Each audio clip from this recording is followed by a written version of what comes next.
वळत पुढील बातमीकडे. बीड जिल्हा परिषदेत सर्वाधिक जागा पटकावूनही राष्ट्रवादी काँग्रेसला अध्यक्षपदापासून दूर राहावं लागलंय.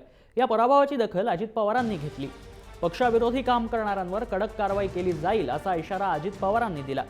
पक्षाच्या जीवावर आमदारकी आणि राज्यमंत्रीपद भोगून पक्षासोबत गद्दारी करणाऱ्यांना धडा शिकवण्याचा इशाराच त्यांनी यावेळी दिला. अजित पवार यांनी त्यामुळे सुरेश धस यांना थेट इशारा दिलाय. बीड जिल्हा परिषद अध्यक्षपदाच्या निवडणुकीत सुरेश धस गटाच्या 5 सदस्यांनी मदत केली. त्यामुळे राष्ट्रवादीचं संख्याबळ असतानाही भाजपचा अध्यक्ष बनला. सुनील तटकरे राष्ट्रवादी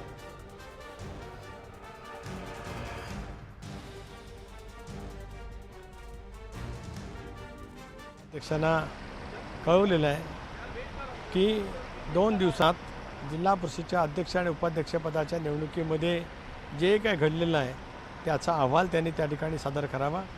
2 दिवसात त्याच्यातला अहवाल आल्याच्या नंतर आमची उच्चस्तरीय बैठक त्या बाबतीमध्ये होईल. शिस्तभंग समितीकडे सुद्धा आम्ही त्याच्या बाबतीमध्ये बोलू आणि योग्य ती कारवाई करण्याचा निश्चितपणाने त्या ठिकाणी पावलंही उचलली जातील.